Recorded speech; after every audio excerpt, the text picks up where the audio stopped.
Hi everybody, nice to see you all, great to be here. When they asked me if I wanted to do a TED talk, I said I genuinely can't think of anything worse.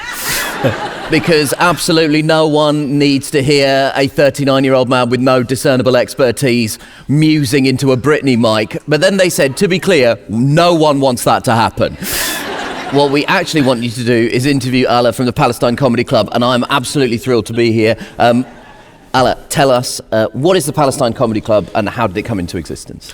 Well, we started the project in 2019, and the Palestine Comedy Club is a stage and a platform for Palestinian artists and comedians to express their own story, their own daily lives, and transfer them into a comedy routines. So it's a platform for every Palestinian comedian or artist or actors to come and express their own stories. At the same time, we give workshops for non-performers to use the tool of stand-up as a way of expression, storytelling of people in Palestine. At the same time, we use the stand-up comedy frame to travel outside of Palestine to challenge the stereotypes about what is it to be a Palestinian? Because the stereotypes about us, unfortunately, are between being a victim or a terrorist. And yes, but we are trying to bring everything between that, because in the end of the day, we are, as the rest of the world, human beings who love, hate, feeling jealous, all of that. So that's the core of our comedy, to perform it outside of Palestine. So you're touring in Europe, you work in Palestine as well, and also there's actually been a documentary that's been filmed and is in the process of being edited about that, right? Can you tell us a little bit about that and why it's important that there's sort of documentary evidence of what you guys have been doing? Well, mainly the documentary is about showing the international community about making comedy in Palestine, how it looks like in an occupied land where it's very difficult to travel and move from cities, because the geography in Palestine is very much complicated. And with that documentary, you will see how difficult and complicated is that. But in the end of the day, we'll make it happen. So excitingly, we've actually got a short clip of the documentary. So we'd love to play that just so that you all get a little flavour of what Alaa and the guys at Palestine Comedy Club have been doing. So let's watch that clip now. The stakes of this project are so much. يلا في 80 already. بدنا نفتح. جماعة في عنا full audience. I was trying to do an exchange of comedy between Palestinian cities and find a new generation of comedians in Palestine. Let them grow and have the comedy scene in Palestine. جماعة. Come here. Hona, hey, One last hug.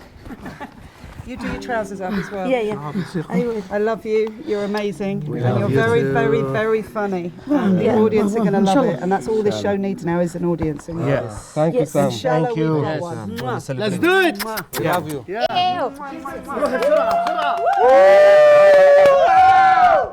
Yes. Go. شرفك تشيل هاي الميوزك. مشان حاط. شرفك تشيل. We go now. شرفك تشيل. Creating comedy, there is no way of teaching it here in Palestine. It's about questioning, it's all about observing. Because we all live in really totally different situations. تمزعيهاش كتير لي، انا بحب احتفظ فيهن هذول. ما رح نزعليها ابدا. شكرا، يسلم ايديك. لا ذكرى التاريخ عشان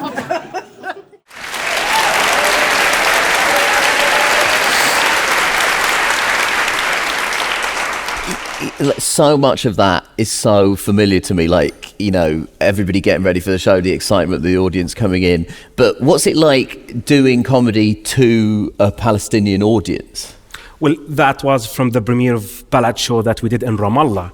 And I mean, doing comedy in Palestine is hard and easy at the same time. Hard means if they don't like the show, they just leave in the middle of the show. And they will write you on social media and say, I didn't like, and they tag you. So they just get up and walk out? Yeah, and they analyze the joke, why did it work, why it worked, and they become like, you know, stars of comedy. But if they like you, they will stop you in the middle of the show and they will ask you to repeat the same joke again. And they laugh harder. It's that relationship. They talk, when someone rings them, they just, hello, mama, habibti, I'm talking, yeah, I'm watching a comedy show, yeah. My mom says hi, by the way, yeah. And after the show, they stop you in the middle of the street. Alaa, tell him the joke. He was not in the show. He's funny. Tell him. And how does that compare to then doing it to European audiences? Oh. Well, I say it in one of my shows that after I started to perform in Europe, and I found out that my stand-up comedy has turned into interesting comedy. Instead of hearing ha ha ha ha, I hear interesting joke. He's making me laugh so hard. And people meet me after the show and they tell me, oh, Alaa. They don't even say Alaa. And they say, like, we really like your jokes about Jenin, but first we need to process the jokes, and hopefully in the weekend we will laugh at them. I got emails on Sunday morning. Dear Alaa, thank you for the show. It's Sunday morning. I'm laughing so hard. And in terms of, audiences, it's an exciting thing to talk about, but there's also a huge other question that we should address, which is, how do you actually do comedy shows in Palestine? What are the logistical challenges of putting a tour together, like the one that's in the film? Because you go from venue to venue. It's not just a residency. You travel around Palestine, right? Well, the movement is so hard. To move from a place to another is so hard. We've cancelled many shows because comedians cannot make it on time. I mean, sometimes they were making an excuse, but many of people, they cannot make it because of the checkpoints, because everything is, I mean, in the end of the day, creating something stable in Palestine is hard. Yeah. And the stand-up comedy scene is part of that. It's very hard to create stability, to do anything in Palestine, because by the time you arrive to perform, you feel exhausted. So to come back and build up from there, it is exhausting.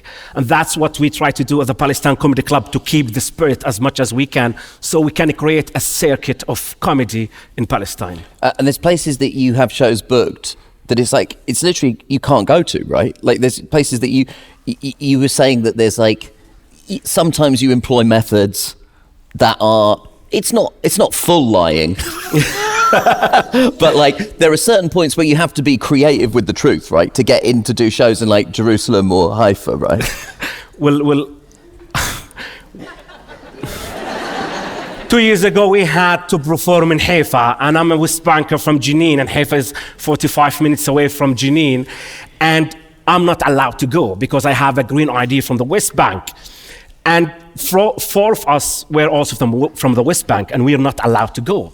And I don't know from where we got this confidence to put it on the program that we're going to Haifa. 2 days before the show in Haifa, we have no way to go and cross the checkpoint. Luckily, I've got a friend who works as a doctor in a hospital in Jerusalem. And having a paper from a doctor in Jerusalem that you have an urgent health situation, showing it to the soldiers at the checkpoint, will allow you to pass. So that doctor, and this is the first time I mention this, that friend doctor, he wrote that 4 of these comedians have problems in their backs, urgently. So we had to pass the checkpoint like this. And then we made it to Haifa, and the permission is for 4 hours, and then we had to pretend that we were Europeans. I don't know how we managed, but we managed to look as Europeans, so we managed to go to Haifa, Nazareth, and Jerusalem. The point is, we are trying all the time to find a way to make it happen.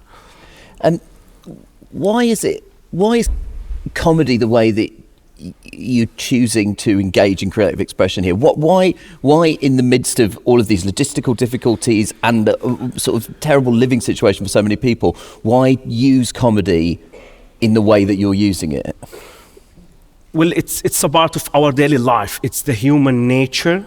When you're under this amount of stress and struggle, you need to find a gap to release that stress and struggle in order for you to wake up next morning and keep going with your life. I've got this story a few years ago when I was performing for children in the hospital in Jenin. And like as a children's, like a clown, right? Yeah, like that a goes clown, into hospitals. Dr. Clown. Yeah. And me entering the children hospital as a Dr. Clown. I bought the nose, and as soon as I started playing with the kids, we hear the shooting is just outside of the hospital. The army just arrived to the area around the hospital, and I am hearing the shooting. And the kids are going under their beds from the windows, and I'm like, as a clown standing in the middle of the room. I'm trying to do anything. Nothing is working. I try to do, saying nothing.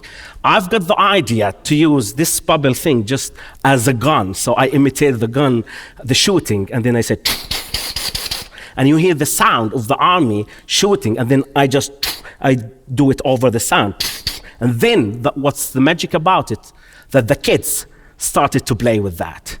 So they take the pillows and they hide behind the pillows and they put them like this and that, and they use things just to shoot back, and I play, I got injured. And that moment I found out, how powerful comedy can be in a very simple situation like that. It's just giving them a moment of escape, right? It's escaping situation from the reality, but at the same time we are acknowledging it. It is part of our life. What are we trying to do with comedy is live with it, like just how to keep going with your day. And then why is it important for you to also come and perform in Europe? And you were in New York a couple of weeks ago, you're off to Vienna tomorrow. What's the significance of doing these comedy shows outside of Palestine for you? Well, it's important to share the Palestinian humor outside of Palestine. As I said, we have these frames about us as Palestinians, the stereotypes, the solidarity. Even with the solidarity that we have a very stereotyped way of looking at us as Palestinians. So we are challenging these stereotypes. And I can tell you a story about the solidarity. It's also in the show. It is about a Moroccan, like I love the solidarity that we have as Palestinians all over the world. But sometimes it's a bit too much. There is that Moroccan barber where I went for my haircut, and this is in Amsterdam. In right? Amsterdam. Yeah. As soon as he heard I am Palestinian, he lost his mind out of solidarity. Like, what's Palestinian, Habibi? What can I do for you? I want to go and fight in the war. I got the scissor. What can I do with that? Come down, Habibi. I just escaped from the war. Come down, Habibi. No, what can I do? What can I do for you? I said, like, start from 0 and then 1 and then... And they said, like, no, I want to do something from the heart, from Palestine. You smell Jerusalem, mashallah. He's sniffing you to get a sniff of Palestine. It's like he expresses solidarity to Palestinians. And then he said, like, look, I have nothing in my... Look, here, from your brothers and sisters of Morocco, here you have 5 grams of Moroccan hashish.